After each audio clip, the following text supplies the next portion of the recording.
জাতীয় স্বার্থে বস্তুনিষ্ঠ ও জবাবদিহিমূলক গণমাধ্যম অপরিহার্য বলে মন্তব্য করেছেন পরিবেশ উপদেষ্টা সৈয়দা রেজওয়ানা হাসান। বিজেসির আয়োজনে রাজধানীর একটি হোটেলে গণমাধ্যম সংস্কার কমিশনের প্রতিবেদন পর্যালোচনা সভায় তিনি কথা বলেন। আরও থাকছে নামিরা আহমেদের প্রতিবেদনে। ও আইন অনুযায়ী প্রাপ্য সুবিধা গণমাধ্যমকে নীতি সহায়তা করা বিজেসির একমাত্র লক্ষ্য। বিজেসি তাদের সুপারিশ প্রণয়নের জন্য বিভিন্ন অংশীজনদের সঙ্গে এক মতবিনিময় সভায় গণমাধ্যম সংস্কারে কী ধরনের পদক্ষেপ গ্রহণ করা উচিত সেসব বিষয় তুলে ধরেন গণমাধ্যম কর্মীরা। সলিউশনের 50% অ্যাড্রেস করতে হবে ইন্ডাস্ট্রিকে, এবং ইন্ডাস্ট্রি বলতে হবে সরকারকে তুমি পলিসিটা এরকম করো, আমি এটাকে সেলফ রেগুলেট করতে চাই। গণমাধ্যম তথ্য ও সম্প্রচার মন্ত্রণালয়ের অধীন, কিন্তু সাংবাদিকদের বেতন ভাতা থেকে শুরু করে বেশ কিছু বিষয় অন্য মন্ত্রণালয়ের অধীন।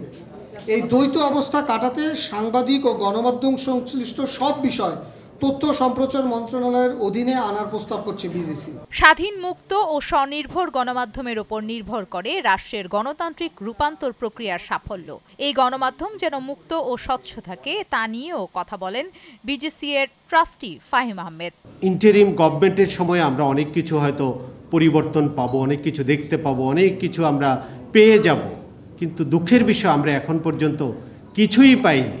উক্ত অনুষ্ঠানের প্রধান অতিথি জানান, সরকার গণমাধ্যমের পরিবর্তন চায়, গণমাধ্যমকে সত্যিকার অর্থে গণমাধ্যম হিসাবে দেখতে চায়। কাগজে কলমে যতটুকু সংস্কার করা যায় সেটা এই সরকার করে যেতে চায়, এমন মন্তব্য করেছেন পরিবেশ ও বন উপদেষ্টা সৈয়দা রিজওয়ানা হাসান। একটা নির্বাচনের দিকে যাচ্ছি, একটা গণতান্ত্রিক সরকার আসছে, কিন্তু আমরা নির্বাচিত সরকার আসবে, কিন্তু আমরা ওই আস্থাটা রাখতে পারছি না যে তারপরে আর ওরা ওটা করবে বলে। আমাদের বলা হচ্ছে অন্তর্বর্তী সরকারই করে দেন।